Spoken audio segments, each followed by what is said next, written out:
നമസ്കാരം. പ്രൈം ന്യൂസിലേക്ക് സ്വാഗതം. പ്രധാന വാർത്തകൾ. ആഗോള അയ്യപ്പ സംഗമത്തോട് സഹകരിക്കാനേ യഥാർത്ഥ ഭക്തർക്ക് കഴിയൂ എന്ന മുഖ്യമന്ത്രി പിണറായി വിജയൻ.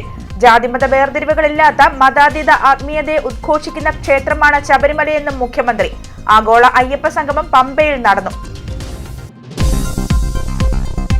ഞീഴൂർ ഗ്രാമപഞ്ചായത്തിലെ കമ്മ്യൂണിറ്റി ഹാളിന്റെ ഗ്ലാസ് ക്ലാഡിംഗ് താഴേക്ക് പതിച്ചു. താഴെ പാർക്ക് ചെയ്തിരുന്ന ഒരു കാറിനും 3 ഓട്ടോയ്ക്കും 2 ബൈക്കിനും കേടുപാടുകൾ. ഹാൾ നിർമ്മാണത്തിൽ അഴിമതിയെന്ന് BJP. ഇടുക്കി തടിയമ്പാട് പാലത്തിന്റെ നിർമ്മാണം ഉടൻ ആരംഭിക്കും. നിർമ്മാണം സേതുബന്ധൻ പദ്ധതി പ്രകാരം 32 കോടി വകയിരുത്തി. വലിയ വികസന സാധ്യതകളും ലക്ഷ്യം. കോട്ടയം ആർപ്പൂക്കരയിൽ മനുഷ്യന്റെ അസ്ഥികൂടം കണ്ടെത്തി. അസ്ഥികൂടം SME സ്കൂളിന് പിന്നിലെ മൈതാനത്തിന് സമീപം. ഫോറൻസിക് വിദഗ്ധരടക്കം പരിശോധന നടത്തി. ആഗോള അയ്യപ്പ സംഗമത്തോട് സഹകരിക്കാനേ യഥാർത്ഥ ഭക്തർക്ക് കഴിയൂ എന്ന് മുഖ്യമന്ത്രി പിണറായി വിജയൻ. ആഗോള അയ്യപ്പ സംഗമം ഉദ്ഘാടനം ചെയ്ത് സംസാരിക്കുകയായിരുന്നു അദ്ദേഹം. ജാതിമത വേർതിരിവുകളില്ലാതെ മതാതീത ആത്മീയതയെ ഉദ്ഘോഷിക്കുന്ന ക്ഷേത്രമാണ് ശബരിമലയെന്നും മുഖ്യമന്ത്രി പറഞ്ഞു. ശബരിമല വേർതിരിവുകൾക്കും ഭേദചിന്തകൾക്കും അതീതമായ, ജാതിഭേദം മതദ്വേഷം ഏതുമില്ലാതെ അങ്ങനെയുള്ള വേർതിരിവുകൾക്കും ഭേദചിന്തകൾക്കും അതീതമായ മതാതീത ആത്മീയതയെ ഉദ്ഘോഷിക്കുന്ന, എല്ലാ മനുഷ്യർക്കും ഒരുപോലെ പ്രാപ്തമായ ആരാധനാലയമാണ്. യഥാർത്ഥ ഭക്തരെ തിരിച്ചറിയാൻ വിഷമമില്ലെന്ന് മുഖ്യമന്ത്രി പറഞ്ഞു. ഭഗവത്ഗീതയുടെ ഭക്തസങ്കല്പത്തിന് നിരക്കുന്ന അയ്യപ്പസംഗമമാണ് ഇത്. ഒന്നിനെയും ദ്വേഷിക്കാത്തവനും എല്ലാത്തിനും മാത്രമായിരിക്കുന്നവനും എല്ലാവരിലും ദയുള്ളവനും സുഖദുഃഖങ്ങളിൽ ഭാവഭേദമില്ലാത്തവനും ക്ഷമിക്കുകയും സഹിക്കുകയും ചെയ്യുന്നവനാണ് ഭക്തനെന്ന് ഗീതയുടെ 12ാം അധ്യായത്തിൽ വിവരിക്കുന്നുണ്ടെന്നും മുഖ്യമന്ത്രി പറഞ്ഞു. യഥാർത്ഥ ഭക്തരെ തിരിച്ചറിയാൻ വിഷമമില്ല. ഭഗവത്ഗീത തന്നെ യഥാർത്ഥ ഭക്തരുടെ സ്വഭാവം എന്താണെന്ന് എന്നത് വ്യക്തമാക്കിയിട്ടുണ്ട്. ഭക്തൻ്റെ ലക്ഷണങ്ങൾ ഭഗവത്ഗീതയുടെ 12ാം അധ്യായത്തിൽ 13 മുതൽ 20 വരെയുള്ള 8 ശ്ലോകങ്ങളിലായാണുള്ളത്. അതിലേറ്റവും പ്രധാനപ്പെട്ടത് അദ്വേഷ്ട സർവഭൂതാനാം മൈത്രകരുണ ഏവജ എന്ന് തുടങ്ങുന്ന ഭാഗമാണ്. ഒന്നിനെയും ദ്വേഷിക്കാത്തവനും എല്ലാത്തിനും മിത്രമായിരിക്കുന്നവനും എല്ലാവരിലും ദയയുള്ളവനും സുഖദുഃഖങ്ങളിൽ ഭാവഭേദമില്ലാത്തവനും എന്തും ക്ഷമിക്കുകയും സഹിക്കുകയും ചെയ്യുന്നവനും ആയിരിക്കും ഭക്തൻ എന്നതാണ് ആ ഗീതാ നിർവചനം. രാജ്യത്തിൻ്റെ തീർത്ഥാടന ഭൂപടത്തിൽ ശബരിമലയുടെ സ്ഥാനം കൂടുതൽ നന്നായി അടയാളപ്പെടുത്തുവാൻ ശബരിമലയെ ശക്തിപ്പെടുത്തേണ്ടതുണ്ട്. ലോകമെമ്പാടും അയ്യപ്പ ഭക്തരുണ്ട്. നൂതന ഗതാഗത സൗകര്യങ്ങളും രജിസ്ട്രേഷനായി പോർട്ടൽ സൗകര്യങ്ങളും ശക്തിപ്പെടുത്തേണ്ടതുമുണ്ട്. ശബരിമല റെയിലിനായി പകുതി പണം നൽകാൻ സന്നദ്ധമാണ്. ന്യൂനപക്ഷ സംഗമമെന്ന വാർത്ത അടിസ്ഥാനരഹിതമാണെന്നും മുഖ്യമന്ത്രി പറഞ്ഞു. ദേവസ്വം ബോർഡിനെതിരെയും നിരവധി പ്രചാരണങ്ങൾ നടക്കുന്നുണ്ട്. വിശ്വാസികളുടെ കയ്യിലായിരുന്നല്ലോ മുൻപ് ക്ഷേത്രങ്ങളെന്നും മുഖ്യമന്ത്രി ഓർമ്മിപ്പിച്ചു. അവ ആരും നോക്കാനില്ലാതെ ജീർണിച്ച് തുടങ്ങിയപ്പോഴാണ് ദേവസ്വം ബോർഡ് നിലവിൽ വരുന്നത്. ക്ഷേത്ര ജീവനക്കാർക്ക് കൃത്യമായി ശമ്പളം ലഭിച്ചത്. ജീർണത മാറിയത് ബോർഡ് കാരണമാണ്. ക്ഷേത്ര വരുമാനത്തിൽ നിന്നും സർക്കാർ 1 പൈസ പോലും എടുക്കുന്നില്ല. മാത്രമല്ല, ബോർഡിന് സർക്കാർ പണം അനുവദിക്കുന്നുമുണ്ട്. ദുഷ്ടലാക്കോടെ ചില വ്യാജ പ്രചാരണങ്ങൾ നടക്കുന്നുണ്ടെന്നും ഉദ്ഘാടന പ്രസംഗത്തിൽ അദ്ദേഹം കൂട്ടിച്ചേർത്തു. ശബരിമല വിമാനത്താവളം യാഥാർത്ഥ്യമാകുമെന്ന് മുഖ്യമന്ത്രി പറഞ്ഞു. ഡിസംബറോടെ എല്ലാ അനുമതികളും ലഭിക്കുമെന്നാണ് പ്രതീക്ഷിക്കുന്നതെന്നും മുഖ്യമന്ത്രി കൂട്ടിച്ചേർത്തു. വിമാനത്താവളത്തിൻ്റെ കാര്യം, വിമാനത്താവളം നമ്മുടെ ശബരിമലയുടെ പ്രത്യേകത അനുസരിച്ച് രാജ്യത്തിൻ്റെ പല ഭാഗങ്ങളിൽ നിന്നും ലോകത്തിൻ്റെ പല ഭാഗങ്ങളിൽ നിന്നും തീർത്ഥാടകർ വരികയാണ്. അവരുടെ സൗകര്യം മുൻനിർത്തിയാണ് നടപടികൾ സ്വീകരിച്ചിട്ടുള്ളത്. ഈ ഡിസംബർ മാസത്തോടെ എല്ലാ അനുമതികളും ലഭ്യമാകുമെന്ന് തന്നെയാണ് ഉറപ്പായും കരുതുന്നത്. ഇതേവരെ മറ്റ് തടസ്സങ്ങളൊന്നും അതിനുണ്ടായിട്ടില്ല. കേന്ദ്ര ഗവൺമെൻറ്റും നല്ല സഹകരണത്തിൽ തന്നെയാണ് പോകുന്നത്. അടുത്ത വർഷത്തോടെ ഇതിനാവശ്യമായ സ്ഥലം പൂർണ്ണമായി ഏറ്റെടുക്കാനാകും എന്ന് തന്നെയാണ് കരുതുന്നത്. ന്യൂസ് ഡെസ്ക് ദൃശ്യ ന്യൂസ്. ഞീഴൂർ ഗ്രാമപഞ്ചായത്തിലെ കമ്മ്യൂണിറ്റി ഹാളിന്റെ ഗ്ലാസ് ഗ്ലാഡിംഗ് താഴേക്ക് പതിച്ചു. താഴെ പാർക്ക് ചെയ്തിരുന്ന ഒരു കാറും 3 ഓട്ടോയും 2 ബൈക്കിനും കേടുപാടുകൾ പറ്റി. ആളപായം ഉണ്ടായില്ല. രാവിലെ മുതൽ കനത്ത മഴയായിരുന്നു പ്രദേശത്ത്. സംഭവത്തിൽ ആരെയും കുറ്റപ്പെടുത്താനില്ല എന്നും അടിയന്തരമായി കമ്മിറ്റി വിളിച്ച് കാര്യങ്ങൾ പഠിച്ച ശേഷം ഉചിതമായ നടപടികൾ എടുക്കുമെന്ന് ഞീഴൂർ ഗ്രാമപഞ്ചായത്ത് പ്രസിഡന്റ് ശ്രീകല പ്രദീപ് പറഞ്ഞു. എന്നാൽ സംഭവത്തിൽ ഗുരുതരമായ അഴിമതി ഉണ്ടായിട്ടുണ്ടെന്നും ശക്തമായ നടപടി സ്വീകരിക്കണമെന്നും BJP ഈസ്റ്റ് ജില്ലാ പ്രസിഡന്റ് ലിജിൻ ലാൽ ദൃശ്യ ന്യൂസിനോട് പ്രതികരിച്ചു. നമ്മുടെ ഇവിടെ കമ്മ്യൂണിറ്റി ഹാളിൽ ഉണ്ടായ ഇപ്പം അതിൻ്റെ പുനഃസ്ഥാപിച്ചിട്ടുള്ള ഷീറ്റ് സഹിതം താഴെ വീണത് നമ്മുടെ ബ്ലോക്കിൻ്റെ നിർവഹണം നടത്തിയത് നമ്മുടെ ബ്ലോക്കിൻ്റെ എഞ്ചിനീയറിംഗ് വിഭാഗമാണ്. നമ്മുടെ MLAയുടെ പ്രാദേശിക വികസന ഫണ്ടിൽ നിന്നുള്ള തുകയാണ്. നമ്മുടെ എസ്റ്റിമേറ്റ് സഹിതം തയ്യാറാക്കിയതും ബ്ലോക്കിൻ്റെ എഞ്ചിനീയറിംഗ് വിഭാഗമാണ്. നമ്മൾ ആരിലേക്കും പഴിച്ചാരാനും ഒന്നും ഉദ്ദേശിക്കുന്നില്ല. എന്താണ് സംഭവിച്ചത് എന്നുള്ളത് നമ്മുടെ AFC സഹിതം ഇവിടെ വന്നിട്ടുണ്ടായിരുന്നു. അത് പരിശോധിച്ചിട്ട് എന്താണെന്നുള്ളത്, അതിൻ്റെ നിർമ്മാണത്തിലുണ്ടായ അപാകതയാണോ, പിന്നെ ഇന്ന് രാവിലെ നല്ല കഴുത്ത മഴയായിരുന്നു, അങ്ങനെയൊക്കെ ഉള്ള പ്രശ്നങ്ങളുണ്ട്, എന്താണെന്നുള്ളത് പരിശോധിക്കാൻ നമ്മൾ എഞ്ചിനീയറിംഗ് വിഭാഗത്തിനോട് പറഞ്ഞിട്ടുണ്ട്. അതുപോലെ തന്നെ ഞങ്ങൾ ഇന്ന് അടിയന്തരമായി തന്നെ ഇപ്പോൾ കമ്മിറ്റി വിളിച്ചിട്ടുണ്ട്.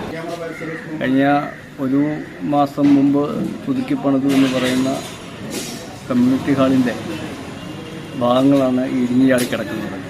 ഏകദേശം 25 ലക്ഷത്തോളം രൂപ മുടക്കി നിർമ്മാണം നടത്തിയെന്നാണ് പറയപ്പെടുന്നത്.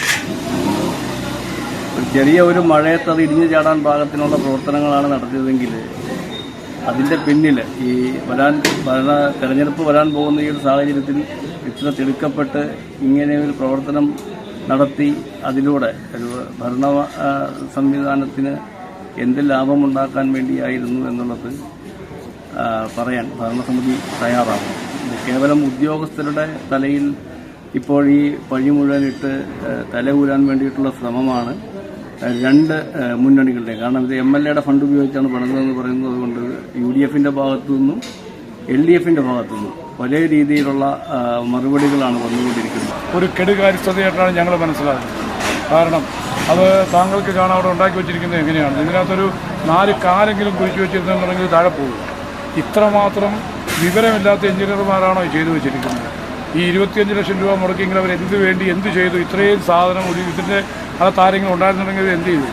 അതായത് ഇത് കണ്ടു കഴിഞ്ഞാൽ വളരെ വ്യക്തമായി മനസ്സിലാകുന്നുണ്ട് ഇത്ര പോലും താഴ്ത്തിയല്ല അത് വെച്ചിരിക്കുന്നത്. ആന്ധ്രയിലും ഇങ്ങനത്തെ 10-13 വർഷം മുമ്പുള്ളൊരു വർക്കായിരുന്നു. നമ്മൾ അഡീഷണലായിട്ട് ഇപ്പോൾ ചെയ്തിട്ടുള്ളത് കോമ്പോസിറ്റ് പാനലിൻ്റെ വർക്കാണ്. എനിക്ക് തോന്നി ഈ മഴ സമയത്ത് ഇന്നലെ മഴ പെയ്യുന്നുണ്ട്. അപ്പോൾ അതിനകത്ത് ലോഡ് കയറി വന്നപ്പോൾ ഇങ്ങനെ തള്ളിപ്പോയതാണ്. ഇതിനെ റെക്ടിഫൈ ചെയ്യണം എന്നുള്ളതേ ഉള്ളൂ. അല്ല, ഇത് സംഭവം തന്നെ സാർ പറഞ്ഞു തന്നെ എനിക്കും പറയാനുള്ളൂ. ഇങ്ങനെ പഴയ സ്ട്രക്ചറിലാണ് നമ്മൾ ഇപ്പോൾ ACBയുടെ വർക്കാണ് ഞാൻ ചെയ്തേക്കണേ. അപ്പോൾ പഴയ സ്ട്രക്ചർ പറഞ്ഞു പോകുന്നതാണ് അപകടം ഉണ്ടായത്. ഇടുക്കി തടിയമ്പാട് പാലത്തിന്റെ നിർമ്മാണം ഉടൻ ആരംഭിക്കും. കേന്ദ്ര സർക്കാരിന്റെ സേതുബന്ധൻ പദ്ധതി പ്രകാരം 32 കോടി രൂപ വകയിരുത്തിയാണ് പാലത്തിന്റെ നിർമ്മാണം ആരംഭിക്കുന്നത്. വാഴത്തോപ്പ്, മരിയാപുരം പഞ്ചായത്തുകളെ തമ്മിൽ ബന്ധിപ്പിച്ചുകൊണ്ടുള്ള യാത്ര സുഗമമാക്കുന്നതോടൊപ്പം വലിയ വികസന സാധ്യതകളും പാലത്തിന്റെ പൂർത്തീകരണത്തോടെ ലക്ഷ്യം വയ്ക്കുന്നുണ്ട്. അരനൂറ്റാണ്ടിലധികം പഴക്കമുള്ള തടിയമ്പാട് പാലം ചെറുതോണി ഡാമിൻ്റെ ഷട്ടറുകൾ തുറക്കുമ്പോൾ ഉൾപ്പെടെ പലപ്പോഴും വലിയ പ്രതിസന്ധി നേരിട്ടിരുന്നു. പെരിയാറിലെ കുത്തൊഴുക്കിൽ നിരവധി തവണ കേടുപാടുകൾ സംഭവിച്ച ചപ്പാത്ത് 2018 കാലവർഷക്കെടുതിയിൽ വലിയ തോതിൽ നാശം സംഭവിച്ചു. പിന്നീട് പുനരുദ്ധാരണ പ്രവർത്തനങ്ങൾ നടത്തി ഗതാഗതം തുടരുമ്പോഴും തടിയമ്പാട് പുതിയൊരു പാലമെന്ന ആവശ്യം നാട്ടുകാർ മുന്നോട്ട് വെച്ചു. ഇതേ തുടർന്നാണ് കേന്ദ്ര സർക്കാരിൻ്റെ സേതുബന്ധൻ പദ്ധതി പ്രകാരം MP ഡീൻ കുര്യാക്കോസിൻ്റെ പ്രത്യേക താൽപ്പര്യത്തിൽ പുതിയ പാലത്തിന് പദ്ധതിയായത്. ഇപ്പോൾ തടിയമ്പാട് പാലത്തിൻ്റെ ടെൻഡർ നടപടികൾ പൂർത്തീകരിച്ചു കഴിഞ്ഞു. ഹൈറേഞ്ചിലെ കുടിയേറ്റ കർഷകരുടെ ചിരകാല സ്വപ്നമാണ് വാഴത്തോപ്പ് മരിയാപുരം ഗ്രാമപഞ്ചായത്തുകളെ തമ്മിൽ ബന്ധിപ്പിക്കുന്ന പാലം.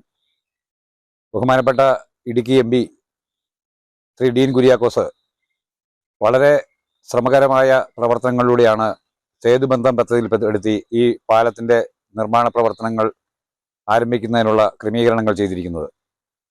കുടിയേറ്റ കാലത്ത് ഉടുമ്പന്നൂരിൽ നിന്നും ഹൈറേഞ്ചിലേക്ക് തടിയമ്പാടെത്തി ചങ്ങാടത്തിൽ കൂടി കടന്നാണ് കർഷകർ ഈ പ്രദേശത്തേക്ക് കുടിയേറിയത്. മരിയാപുരം ഗ്രാമപഞ്ചായത്തിനെ സംബന്ധിച്ച് ഏറ്റവും കൂടുതൽ പ്രയോജനപ്പെടുന്ന ഒരു റോഡാണിത്. മരിയാപുരം ഗ്രാമപഞ്ചായത്തിൽ നിന്നും കാമാക്ഷിയിലെത്തി കട്ടപ്പനയ്ക്ക് പോകുന്നതിനും നെടുങ്കണ്ടം അതുപോലെ തമിഴ്നാട് എന്നീ മേഖലകളിലേക്ക് പോകുന്നതിനും പാര കയറ്റിയ വാഹനങ്ങൾ കടന്നു പോകുന്നതിനും ഏറ്റവും പ്രയോജനപ്രദമായ റോഡ് പൂർത്തിയാകുമ്പോൾ ഈ പ്രദേശത്തെ വികസനത്തിനും വളരെ പ്രാധാന്യം നൽകുന്ന ഒരു റോഡാണിത്. 223 മീറ്റർ നീളമുള്ള തടിയമ്പാട് പാലം ജില്ലയിൽ തന്നെ പെരിയാറിന് കുറുകെയുള്ള ഏറ്റവും വലിയ പാലമാണ്. വാഴത്തോപ്പ് മരിയാപുരം പഞ്ചായത്തുകളെ ബന്ധിപ്പിച്ചാണ് പാലം നിർമ്മിക്കുന്നത്. മരിയാപുരം കാമാക്ഷി ഇരട്ടയാർ പഞ്ചായത്തുകളിലൂടെ കട്ടപ്പന നെടുങ്കണ്ടം കമ്പം മേഖലയിലേക്ക് എറണാകുളത്തു നിന്നും ചരക്ക് വാഹനങ്ങൾ കടന്നുപോകുന്നതിനുള്ള പുതിയ മാർഗം കൂടി തടിയമ്പാട് പാലത്തിൻ്റെ പൂർത്തീകരണത്തോടെ സാധ്യമാകും. ഗതാഗതത്തോടൊപ്പം പ്രാദേശിക വികസനത്തിനും വിനോദസഞ്ചാര സാധ്യതകൾക്കും തടിയമ്പാട് പാലം ഒരു വഴിത്തിരിവാകുമെന്നാണ് നാട്ടുകാരുടെ പ്രതീക്ഷ. ദൃശ്യ ന്യൂസ്, ഇടുക്കി. കോട്ടയം ആർപ്പൂക്കരയിൽ അസ്ഥികൂടം കണ്ടെത്തി. ഗാന്ധിനഗർ SMB സ്കൂളിന് പിന്നിലെ മൈതാനത്തിന് സമീപമാണ് അസ്ഥികൂടം കാണപ്പെട്ടത്. മൈതാനത്ത് ഫുട്ബോൾ കളിക്കാനെത്തിയ വിദ്യാർത്ഥികളാണ് ആദ്യം അസ്ഥികൂടം കണ്ടത്. പോലീസിൽ വിവരമറിയിച്ചതിനെ തുടർന്ന് ഫോറൻസിക് വിദഗ്ധർ അടക്കം സ്ഥലത്തെത്തി പരിശോധന നടത്തി.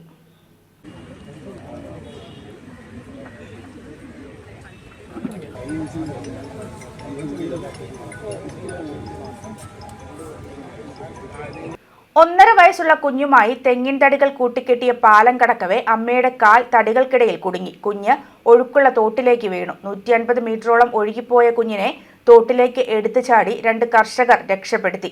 മാഞ്ഞൂർ പഞ്ചായത്ത് 1-ാം വാർഡിൽ ഇരവിമംഗലം കിഴക്കേ ഞാറക്കാട്ടിൽ ജോമോൻ മാത്യുവിന്റെ ഭാര്യ അംബികയും 1.5 മാസം പ്രായമുള്ള മകൻ ആരോണുമാണ് അപകടത്തിൽപ്പെട്ടത്.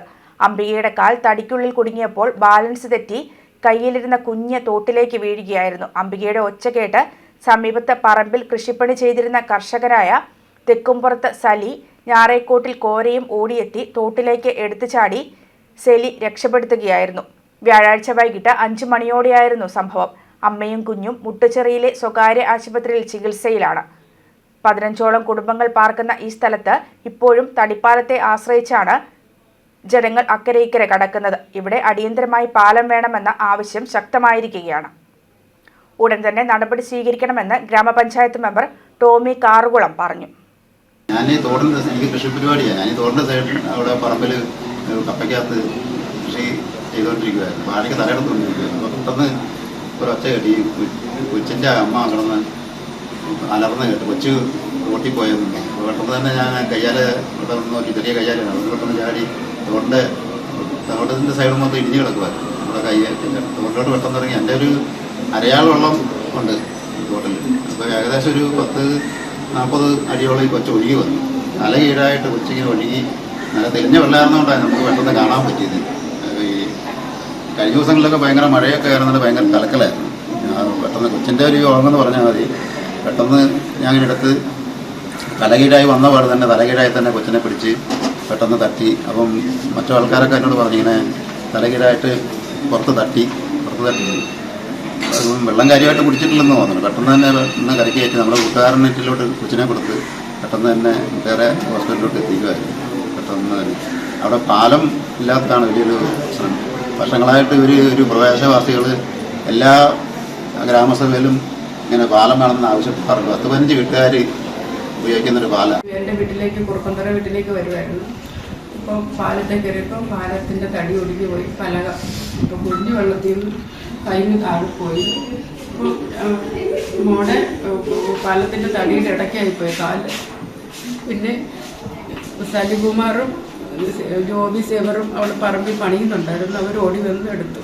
അപ്പോഴത്തേനും ഒഴുകി പോകുമായിരുന്നു കുഞ്ഞു. 1-ാം വാർഡിൽ 2-ാം വാർഡിൽ നിന്ന് ബന്ധിപ്പിക്കുന്ന ഒരു തോടാണ്. അതിന് തൊട്ടപ്പുറത്ത് 2-ാം വാർഡാണ്. ഞാൻ ആദ്യമേ ഈ വാർഡിലായിരുന്നു നിന്ന് മത്സരിക്കുകയും റോഡുകളുടെ പണികളും അതുപോലെ പാലങ്ങളും ഒക്കെ ചെയ്യുന്ന താഴെ 2 പാലം നിർമ്മിച്ചു. ഒന്ന് ഹൈസ്കൂളിലേക്ക് കുട്ടികൾക്ക് പോകുന്നതിന് വേണ്ടി ഒരു 15 ലക്ഷം രൂപയുടെ ഒരു പാലം MLAയുടെ ഫണ്ടിൽ നിന്ന് പൈസ കിട്ടി അത് പൂർത്തീകരിക്കാൻ സാധിച്ചു. ഇവിടെ ഒരു പാലവും പണിയുന്നതിന് വേണ്ടിയുള്ള സംവിധാനം ഇളക്കിക്കൊണ്ടിരുന്ന അവസരങ്ങളിലാണ് പെട്ടെന്ന് ഇലക്ഷൻ വരികയും ഭരണം മാറുകയും ചെയ്തത്. ഇനി എത്രയും പെട്ടെന്ന് MLA യുടെ ശ്രദ്ധയിൽപ്പെടുത്തി ഇവിടെ ഒരു പാലം ഉണ്ടാക്കുന്നതിനുള്ള സംവിധാനം പഞ്ചായത്തിന്റെ ഫണ്ടില്ലെങ്കിലും ചെയ്യുന്നതിനുള്ള സംവിധാനവും പ്രവർത്തനവുമായിട്ട് ഞങ്ങൾ മുമ്പോട്ട് പോകും. സ്വത്ത് വിൽപ്പനയുമായി ബന്ധപ്പെട്ട തർക്കം പരിഹരിക്കുവാൻ പോലീസ് സ്റ്റേഷനിലേക്ക് വിളിച്ചു വരുത്തിയ ആൾ കുഴഞ്ഞു വീണ് മരിച്ചു. ഞീഴൂർ പഞ്ചായത്ത് 13-ാം വാർഡ് മിത്തിപ്പറമ്പ് കുറവംപറമ്പിൽ സ്റ്റീഫൻ ചാണ്ടിയാണ് മരിച്ചത്. 51 വയസ്സുണ്ട്. ഇന്നലെ വൈകിട്ട് 5ഓടെ കടുത്തുരുത്തി പോലീസ് സ്റ്റേഷനിലാണ് സംഭവം. സ്റ്റീഫനെ ഞീഴൂർ സ്വദേശിയായ കോൺട്രാക്ടറുടെ പരാതിയിൽ സ്റ്റേഷനിലേക്ക് വിളിച്ചു വരുത്തിയതായിരുന്നു. പോലീസ് ഇടപെട്ട് സ്റ്റീഫനും പരാതിക്കാരനും തമ്മിൽ സംസാരിക്കാൻ അവസരമുണ്ടാക്കിയതായി പറയുന്നു. ഇതിനിടയിൽ പുറത്തേക്കിറങ്ങിയ സ്റ്റീഫൻ കുഴഞ്ഞു വീണു. ഉടൻ കടുത്തുരുത്തി സഹകരണ ആശുപത്രിയിലും പിന്നീട് കാരിത്താസ് ആശുപത്രിയിലും എത്തിച്ചെങ്കിലും മരിച്ചു. മൃതദേഹം കാരിത്താസ് ആശുപത്രി മോർച്ചറിയിൽ. ചങ്ങനാശ്ശേരി വാഴൂർ റോഡിൽ മാമൂടിൽ പ്രവർത്തിക്കുന്ന പെട്രോൾ പമ്പ് ഉടമയ്ക്കും ജീവനക്കാർക്കുമെതിരെ ഉണ്ടായ ഗുണ്ടാ ആക്രമണത്തിൽ പമ്പ് ഉടമകളുടെയും വ്യാപാരികളുടെയും പ്രതിഷേധം. ഭാരതീയ വ്യാപാരി വ്യവസായി സംഘം ചങ്ങനാശ്ശേരി താലൂക്ക് സമിതിയുടെ നേതൃത്വത്തിൽ മാമൂട്ടിൽ പ്രതിഷേധ പ്രകടനവും സമ്മേളനവും നടത്തി.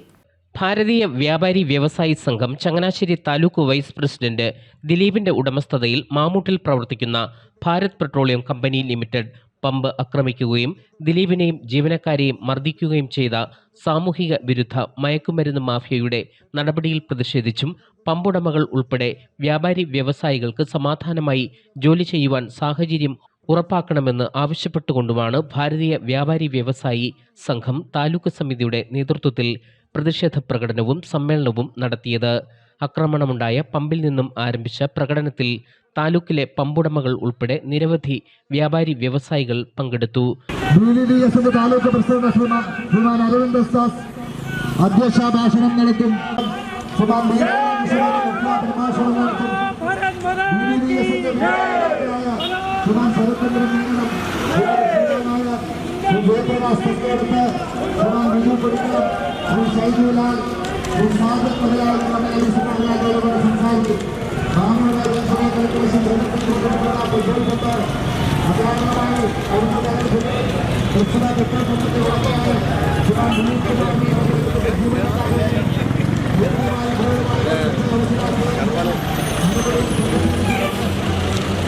തുടർന്ന് മാമൂട് ജംഗ്ഷനിൽ നടന്ന പ്രതിഷേധ സമ്മേളനം ഭാരതീയ വ്യാപാരി വ്യവസായി സംഘം സംസ്ഥാന രക്ഷാധികാരി വി സദാശിവൻ ഉദ്ഘാടനം ചെയ്തു. നമുക്കറിയാം, ഇതൊരൊറ്റപ്പെട്ട സംഭവമല്ല. കഴിഞ്ഞ 8-9 വർഷമായിട്ട് കേരളത്തിൽ അങ്ങോളം ഇങ്ങോളം വ്യാപാരി വ്യവസായികൾക്ക് സ്വതന്ത്രമായി ഭീതിരഹിതമായി ഒരു വ്യാപാരം ചെയ്യാനുള്ള അവസരം നിഷേധിക്കപ്പെട്ടുകൊണ്ടിരിക്കുകയാണ്. ഈ പമ്പിലെ തന്നെ കേരളത്തിൽ എത്രയോ പമ്പുകളിലാണ് നിരന്തരമായി രാത്രി കാലങ്ങളിൽ കടന്നു കയറി അവിടുത്തെ ജീവനക്കാരെ ഉപദ്രവിക്കുകയും ക്രൂരമായി മർദ്ദിക്കുകയും അവിടുത്തെ പണം സഹിതം അടിച്ചു മാറ്റിക്കൊണ്ട് പോവുകയും ചെയ്തിട്ട് നാളിതുവരെയായി ഒരു നടപടി ഉണ്ടായത് വാർത്തകൾ നമ്മൾ വായിച്ചിട്ടുണ്ട്. നടപടി ഉണ്ടായതായിട്ട് നമ്മൾ കണ്ടിട്ടില്ല. അവർക്ക് സർവ്വസ്വതന്ത്രമായി പ്രവർത്തിക്കാം. അവർക്ക് പ്രൊട്ടക്ഷനുണ്ട്. അവരെ താങ്ങി നിർത്താൻ രാഷ്ട്രീയ പ്രസ്ഥാനങ്ങളുണ്ട്, ഭരണകൂടമുണ്ട് എന്നൊരു തോന്നലാണ് അവരെ ഇത് ചെയ്യാൻ പ്രേരിപ്പിക്കുന്നത്. അതല്ലാതെ അവർ സാധാരണഗതിയിൽ ശക്തമായ ഒരു നടപടി ഉണ്ടാകുന്ന ഒരു ഗവൺമെൻറ്റിന് കീഴിലാണെങ്കിൽ ഒരു കാരണവശാലും ഇത്തരത്തിൽ ചെയ്യാൻ അവർ ധൈര്യപ്പെടുകയില്ല. കേരളം ഏത് രീതിയിലാകുമെന്നൊന്ന് ചിന്തിക്കണം. ഇന്ന് കേരളം ബീഹാർ 30 വർഷം മുമ്പ് എങ്ങനെയായിരുന്നു, അതിനേക്കാളും കഷ്ടമായിട്ടുണ്ട്. ഒരു തരത്തിലൊരു വ്യാപാരിക്ക് വ്യവസായം തുടങ്ങാൻ പറ്റില്ല. സംഘം താലൂക്ക് പ്രസിഡന്റ് അരവിന്ദ് എസ് ദാസ് അധ്യക്ഷനായിരുന്നു. BJP സംസ്ഥാന കമ്മിറ്റി അംഗം ബി രാധാകൃഷ്ണ മേനോൻ മുഖ്യപ്രഭാഷണം നടത്തി. ഈ അക്രമത്തിനിടയാക്കിയ സാഹചര്യം ഈ പ്രദേശത്തെ ഗുണ്ടാ സംഘങ്ങളെ അടിച്ചമർത്താൻ കഴിയാത്ത ഗുണ്ടാ സംഘങ്ങൾക്കും മയക്കുമരുന്ന് ലോബിക്കും അഴിഞ്ഞാടാൻ അവസരം കൊടുക്കുന്ന പോലീസിന്റെ അനാസ്ഥ തന്നെയാണ്. കേരളത്തിൽ നിന്ന് ഇന്ന് എന്തെങ്കിലും തൊഴിലെടുക്കണമെന്ന് ആഗ്രഹിക്കുന്നവർ നാട് വിട്ടുപോകുന്നത് അതുകൊണ്ടാണ്. ഇതര സംസ്ഥാനത്ത് വ്യവസായം തുടങ്ങാൻ, വ്യാപാരം തുടങ്ങാൻ നാട് വിട്ടുപോകുന്നവരുടെ നാടായി കേരളം അധപ്പതിച്ചത് കൊണ്ടാണ്. ഈ സാഹചര്യത്തിന് മാറ്റം വന്നേ പറ്റൂ. ഈ സാഹചര്യത്തെ ചെറുത്തു തോൽപ്പിക്കാൻ ഇവിടുത്തെ വ്യാപാരികൾ, ഇവിടുത്തെ സാധാരണക്കാർ ഒരുമിച്ച് നിന്ന് ചെറുത്തു നിൽക്കുന്നതിന്റെ ഭാഗമാണ് ഇന്നത്തെ പ്രതിഷേധ യോഗം. ആരെയെങ്കിലും ഭയപ്പെട്ട് ഓടി ഒളിക്കുന്നതല്ല.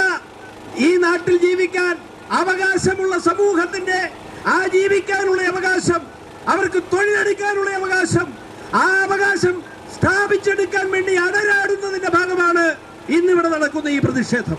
Petroleum dealers association joint secretary Sunil Varghese, ഭാരതീയ വ്യാപാരി വ്യവസായി സംഘം സംസ്ഥാന സെക്രട്ടറി ശരത് ചന്ദ്രൻ മീനടം, സംസ്ഥാന ജനറൽ സെക്രട്ടറി സന്തോഷ് കുമാർ, സംസ്ഥാന വൈസ് പ്രസിഡന്റ് ഷീല നായർ, ജില്ലാ പ്രസിഡന്റ് ജയകുമാർ തെക്കേടത്ത്, സെക്രട്ടറി സജികുമാർ തിനപ്പറമ്പിൽ, ജില്ലാ general secretary Biju Podikkalam, treasurer Baijulal, BMS മേഖലാ സെക്രട്ടറി വിക്രമൻ, വ്യാപാരി വ്യവസായി സംഘം താലൂക്ക് കമ്മിറ്റി അംഗം സാജൻ എന്നിവർ പ്രസംഗിച്ചു. News bureau, Changanassery. ചങ്ങനാശ്ശേരി വാഴപ്പള്ളി പഞ്ചായത്തിൽ CPM ലോക്കൽ കമ്മിറ്റിയുടെ നേതൃത്വത്തിൽ 2 കേന്ദ്രങ്ങളിലായി ഡിജിറ്റൽ സാക്ഷരതാ ബൂത്തുകൾ ആരംഭിച്ചു. കുരിശുമൂട്ടിൽ ആരംഭിച്ച ബൂത്തിന്റെ ഉദ്ഘാടനം CPM ജില്ലാ കമ്മിറ്റി അംഗം KC ജോസഫ് നിർവഹിച്ചു. PK ഹരിദാസ് അധ്യക്ഷനായിരുന്നു. Local secretary Sebastian Antony, C Sanalkumar എന്നിവർ പ്രസംഗിച്ചു. ഏനാച്ചിറയിൽ ആരംഭിച്ച ബൂത്തിന്റെ ഉദ്ഘാടനം അഡ്വക്കേറ്റ് ജോസഫ് ഫിലിപ്പ് നിർവഹിച്ചു. പ്രതീഷ് ബാബു അധ്യക്ഷനായിരുന്നു. MS വിവേകാനന്ദൻ, SA രാജീവ്, സാറാമ്മ സാബു, PR പ്രദീപ്, മധു PR എന്നിവർ പ്രസംഗിച്ചു. 2 കേന്ദ്രങ്ങളിലും മധു, ജയലാൽ എന്നിവർ പരിശീലനം നൽകി. പൊതുജനങ്ങൾക്ക് ഡിജിറ്റൽ ഉപകരണങ്ങളും സാങ്കേതിക വിദ്യകളും സുരക്ഷിതമായും കാര്യക്ഷമമായും ഉപയോഗിക്കാനുള്ള കഴിവും അറിവും പ്രാപ്തമാക്കുകയാണ് ഡിജിറ്റൽ സാക്ഷരതാ ബൂത്തുകളിലൂടെ ലക്ഷ്യമിടുന്നത്. ഡിജിറ്റൽ സാക്ഷരത നേടിയ ഒരു നാടായിട്ട് മുഖ്യമന്ത്രി പ്രഖ്യാപിച്ചിരുന്നു. കേരളം എല്ലാ കാലങ്ങളിലും എല്ലാ കാര്യങ്ങളിലും ഇന്ത്യക്കാകെ മാതൃകയാണ്. സമ്പൂർണ്ണ സാക്ഷരത നേടിയ സംസ്ഥാനമെന്ന നിലയിൽ പണ്ടേക്ക് തന്നെ ഇടതുപക്ഷ മുന്നണി ഗവൺമെൻറ് കാലത്ത് തന്നെ ഈ സംസ്ഥാനം ലോകത്തിലാകെ അറിയപ്പെട്ടു. ഇപ്പോൾ വിവരസാങ്കേതിക വിദ്യയുടെ അറിവിൻ്റെ കാര്യം, അത് പ്രയോഗിക്കുന്ന കാര്യം ഈ സംസ്ഥാനം ഇന്ത്യക്കും ലോകത്തിനും മാതൃകയായി മാറുന്ന ഒരു ഘട്ടത്തിലാണ്. ഇന്ന് ലോകം എല്ലാത്തരം വിനിമയ സാങ്കേതിക വിദ്യയുടെയും നെറുകയിലാണ്.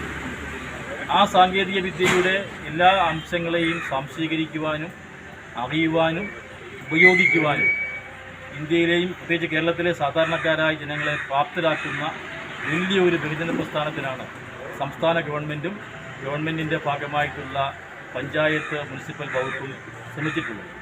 അതിൻ്റെ ഭാഗമായിട്ട് ഈ വിവരസാങ്കേതിക വിദ്യയുടെ അടിസ്ഥാനത്തിൽ ലഭ്യമായിരിക്കുന്ന സൗകര്യങ്ങൾ, പ്രത്യേകിച്ച് സംസ്ഥാന ഗവൺമെൻറ്റുമായി ബന്ധപ്പെട്ടുള്ള അപേക്ഷകൾ, സർട്ടിഫിക്കറ്റുകൾ അടക്കമുള്ള കാര്യങ്ങൾ നമ്മുടെ വിരൽത്തുമ്പിൽ തന്നെ ലഭ്യമാക്കുന്ന തരത്തിലേക്ക് കാര്യങ്ങളായിട്ടുണ്ട്. അത് ലഭ്യമാക്കാനായിട്ട് ഇനിയും അത് ലഭ്യമാക്കുന്നതിനെ സംബന്ധിച്ച് അറിവില്ലാത്ത ആളുകളെ പറഞ്ഞു കൊടുക്കുവാനും പഠിപ്പിക്കുവാനും വേണ്ടി ഒരു സംരംഭത്തിൻ്റെ ഭാഗമായിട്ടാണ് ഈ ഏനാച്ചിറയിൽ ഇവിടെ ഒരു ജനസേവന കേന്ദ്രമായിട്ട് ഡിജിറ്റൽ. ജില്ലാ പഞ്ചായത്ത് മെമ്പർ ജോസ്മോൻ മുണ്ടക്കൽ നേതൃത്വം നൽകുന്ന സ്നേഹദീപം ഭവന പദ്ധതി 62 സ്നേഹ വീടുകളിലേക്ക് കടക്കുന്നു. 1 വർഷം മുൻപ് കിഴുവംകുളം സ്വദേശിയായ ഒരു സാധാരണ മനുഷ്യൻ നൽകിയ 2 ലക്ഷം രൂപയിൽ നിന്നും തുടക്കം കുറിച്ച സ്നേഹദീപം ഭവന പദ്ധതി കൊഴുവനാൽ, മുത്തോലി, കിടങ്ങൂർ, മീനച്ചിൽ, അകലക്കുന്നം, എലിക്കുളം, കരൂർ പഞ്ചായത്തുകളിലായി 57 വീടുകളുടെ നിർമ്മാണമാണ് ഇതിനോടകം ഏറ്റെടുത്തത്. സ്നേഹദീപത്തിലെ 58 മുതൽ 62 വരെയുള്ള 5 വീടുകളുടെ നിർമ്മാണത്തിനാണ് ഇപ്പോൾ തുടക്കം കുറിക്കുന്നത്. സ്നേഹദീപത്തിലെ 38 മുതൽ 62 വരെയുള്ള വീടുകളുടെ ശിലാസ്ഥാപനവും സ്നേഹദീപം പദ്ധതിയിലെ 51ാമത്തെയും കൊഴുവനാൽ സ്നേഹദീപത്തിന്റെ നേതൃത്വത്തിൽ നിർമ്മിച്ച കൊഴുവനാൽ പഞ്ചായത്തിലെ 26ാമത്തെ വീടിന്റെ താക്കോൽ സമർപ്പണവും നാളെ ചേർപ്പുങ്കൽ ഹോളി ക്രോസ് സ്കൂൾ ഓഡിറ്റോറിയത്തിൽ സംഘടിപ്പിക്കുമെന്ന് ഭാരവാഹികൾ വാർത്താസമ്മേളനത്തിൽ അറിയിച്ചു. പ്രമുഖ സാമൂഹ്യ പ്രവർത്തക ദയാബായി ചടങ്ങിൽ മുഖ്യാതിഥിയായി പങ്കെടുക്കും. 5 വീടുകളുടെ ശിലാസ്ഥാപന കർമ്മവും അവർ നിർവഹിക്കും. ജോസ് കെ മാണി MP 51ാം സ്നേഹവീടിന്റെ താക്കോൽ സമർപ്പണവും advocate Mons Joseph MLA Snehadeepam പദ്ധതിയുടെ സുമനസുകളെ ആദരിക്കുന്നതും മാണി സി കാപ്പൻ MLA മുഖ്യപ്രഭാഷണവും ജില്ലാ പഞ്ചായത്ത് പ്രസിഡന്റ് ഹേമലത പ്രേംസാഗർ ആമുഖ പ്രസംഗവും നടത്തും. ജില്ലാ panchayat member Josemon Mundakkal, block panchayat member Josy Poikayil, Snehadeepam പ്രസിഡന്റുമാരായ professor doctor Mercy John, Shibu Poovelil, Santhosh Kavukatt, PG Jagannivasan Pidikkaparambil, Girish Kumar Elavunkal എന്നിവർ വാർത്താസമ്മേളനത്തിൽ പങ്കെടുത്തു. സ്നേഹദീപം ഭവന പദ്ധതിയുടെ പ്രവർത്തനങ്ങൾ ആരംഭിച്ചിട്ട് 3 വർഷങ്ങൾ പിന്നിടുകയാണ്. സ്നേഹദീപത്തിന് 50 വീടുകളുടെ താക്കോൽ സമർപ്പണമാണ് ഇതിനോടകം നടത്തിയിരിക്കുന്നത്. 51ാമത് വീടിന്റെ താക്കോൽ സമർപ്പണവും പുതുതായി നിർമ്മിക്കുന്ന 58 മുതൽ 62 വരെയുള്ള 5 വീടുകളുടെ ശിലാസ്ഥാപന കർമ്മവും കൂടെ ഈ വരുന്ന ഞായറാഴ്ച ഉച്ച കഴിഞ്ഞ് 2 മണിക്ക് ചേർപ്പങ്കൽ ഹോളി ക്രോസ് സ്കൂളിൻ്റെ ഓഡിറ്റോറിയത്തിൽ വെച്ച് നടത്തപ്പെടുകയാണ്. പ്രമുഖ സാമൂഹ്യ പ്രവർത്തകയായിട്ടുള്ള കലാകാരിയായ പ്രിയങ്കരിയായ ശ്രീമതി ദയാബായിയാണ് ചടങ്ങിൽ മുഖ്യാതിഥിയായി പങ്കെടുക്കുന്നത്. നമ്മുടെ ഈ പ്രദേശത്തെ ജനപ്രതിനിധികളും പങ്കെടുക്കുന്നുണ്ട്. സ്നേഹദീപത്തിൻ്റെ പ്രവർത്തനങ്ങൾ ഇപ്പോൾ 52ാമത് വീടിൻ്റെ നിർമ്മാണം മുത്തോലിയിലും 53 മുതൽ 57 വരെയുള്ള വീടുകളുടെ നിർമ്മാണം സ്നേഹദീപം കിടങ്ങൂരിൻ നേതൃത്വത്തിൽ കിടങ്ങൂർ പ്രദേശത്തുമാണ് നടന്നുകൊണ്ടിരിക്കുന്നത്. കോളേജ് യൂണിയൻ തെരഞ്ഞെടുപ്പിനിടെ സംഘർഷം നിയന്ത്രിക്കാൻ SFI DYFI പ്രവർത്തകർക്ക് നേരെ ലാത്തിവീശിയ DYSPയെ ജില്ലയ്ക്ക് പുറത്തേക്ക് സ്ഥലം മാറ്റി. CPMന്റെ പ്രതികാര നടപടിയാണ് ഇതെന്ന് ആക്ഷേപം ഉയർന്നിട്ടുണ്ട്. കോട്ടയം DYSP G അനീഷിനെയാണ് പത്തനംതിട്ട ക്രൈംബ്രാഞ്ചിലേക്ക് സ്ഥലം മാറ്റിയത്. തെരഞ്ഞെടുപ്പിനിടെ KSU SFI വിദ്യാർത്ഥികൾ തമ്മിൽ സംഘർഷമുണ്ടായിരുന്നു. തെരഞ്ഞെടുപ്പിൽ KSUവിന് മുൻതൂക്കമുണ്ടെന്ന വിവരത്തെ തുടർന്നായിരുന്നു ഇത്. ഇരുചേരികളുമായുള്ള സംഘർഷത്തിനിടെ കോളേജിന്റെ വിവിധ ഭാഗങ്ങളിലുണ്ടായ കല്ലേറും ഏറ്റുമുട്ടലും നിയന്ത്രിക്കാൻ DYSP KG അനീഷിന്റെ നേതൃത്വത്തിൽ പോലീസ് ലാത്തിവീശുകയായിരുന്നു. ജില്ലാ സെക്രട്ടറി TR രഘുനാഥൻ, സെക്രട്ടേറിയറ്റ് അംഗം അഡ്വക്കേറ്റ് റജി സക്കറിയ തുടങ്ങിയവരുടെ നേതൃത്വത്തിൽ CPM DYFI നേതാക്കളും കോളേജിലെത്തി. ഇവരുടെ നിർദ്ദേശങ്ങൾ പൂർണ്ണമായും പോലീസ് മുഖവിലയ്ക്ക് എടുത്തില്ലെന്നതാണ് സ്ഥലം മാറ്റത്തിന് പിന്നിലെന്ന് പറയുന്നു. ലാത്തിചാർജിന് നേതൃത്വം കൊടുത്ത DYSPക്കെതിരെ ശക്തമായ നടപടി വേണമെന്ന് നേതാക്കൾ ആവശ്യപ്പെട്ടിരുന്നു. തുടർന്നാണ് കഴിഞ്ഞ ദിവസം സ്ഥലം മാറ്റ ഉത്തരവിറങ്ങിയത്. നീലംപേരൂർ പള്ളി ഭഗവതി ക്ഷേത്രത്തിൽ നാളെ പ്രസിദ്ധമായ പൂരം പടയണി നടക്കും. നൂറുകണക്കിന് ആളുകളുടെ ആർപ്പുവിളികളുടെയും ആരവങ്ങളുടെയും അകമ്പടിയിൽ ഒരു വലിയ അന്നവും 2 ഇടത്തരം അന്നങ്ങളും പുത്തനന്നങ്ങളും കൂടാതെ അവിട്ടനാളിൽ ചൂട്ടുവെച്ച് ആരംഭിക്കുന്ന കോലങ്ങളും പൂരം പടയണിയിൽ ഒന്നിച്ച് വല്യനത്തിന് കൂട്ടായി പടയണിക്കളത്തിൽ എത്തും. അന്നങ്ങളുടെയും കോലങ്ങളുടെയും അവസാനവട്ട പണിയിൽ സജീവമാണ് ക്ഷേത്ര പരിസരം. പുത്തൻ അന്നങ്ങളുടെ വരിച്ചിൽ ജോലികളാണ് പ്രധാനമായും നടക്കുന്നത്. വഴുവാനയുടെ അന്നങ്ങളുടെ അവസാന പണികളിൽപ്പെട്ട പണിയാണ് ഇത്. രൂപമാക്കി മാറ്റുന്ന പരിപാടിയാണ് കച്ചിട്ട് ചുറ്റുന്നത്. ഇതിൻ്റെ പുറത്താണ് ഇനി അലങ്കാരപ്പണി ചെയ്യുന്നത്. താമരയില, ചെത്തിപ്പൂവ്, വാഴപ്പുള ഇതുകൊണ്ട് അലങ്കാരപ്പണി ചെയ്യുന്നത് ഇതിന് ശേഷം. അത് പൂരത്തുനിന്നുള്ള ഇത് വഴിപാട് അന്നങ്ങളാണ്. 16 ദിവസത്തെയാണ് ഇവിടുത്തെ പടയണി. ഇതിപ്പോൾ ഒരെണ്ണം പണിത് വരാനായിട്ട് 2 ദിവസം എടുക്കും. കാരണം ഇതിൻ്റെ ഈ മരപ്പണി കഴിഞ്ഞിട്ട് ബാക്കി വരിച്ചിലും ഇതെല്ലാം കൂടെ 2 ദിവസം 3 ദിവസമൊക്കെ എടുക്കും. അലങ്കാരത്തിന് താമരയില കുത്തും. ഇതിൻ്റെ പുറത്ത് താമരയില കുത്തി കഴിഞ്ഞിട്ട് ഈ ഭാഗത്തും ഇവിടെ പോള ഇങ്ങനെ വട്ടം ചുറ്റി വെക്കും. പൊതു ശുചീകരണ യജ്ഞത്തിന്റെ ഭാഗമായി മണർകാട് പഞ്ചായത്തിന്റെ ആഭിമുഖ്യത്തിൽ ശുചീകരണം നടന്നു. മണർകാട് കവലയിൽ നടന്ന ശുചീകരണത്തിന് പഞ്ചായത്ത് പ്രസിഡന്റ് KC ബിജു നേതൃത്വം നൽകി. ഹരിതകർമ്മസേന അംഗങ്ങളും സ്റ്റുഡന്റ് പോലീസ് കേഡറ്റുകളും ശുചീകരണ പ്രവർത്തനങ്ങളിൽ പങ്കാളികളായി.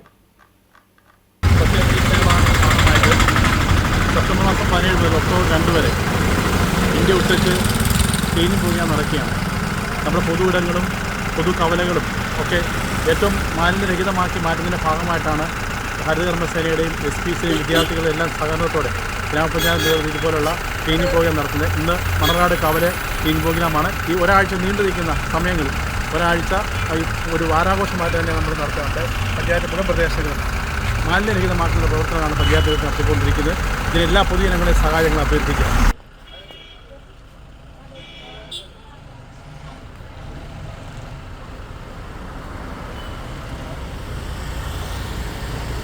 പാലാ നഗരത്തിന്റെ വിവിധ പ്രദേശങ്ങളിൽ കടത്തിണ്ണകളിൽ അന്തിയുറങ്ങുന്നവരെയും യാചകരെയും പുനരധിവാസ കേന്ദ്രമായ മരിയ സദനത്തിലേക്ക് മാറ്റി നഗരസഭ.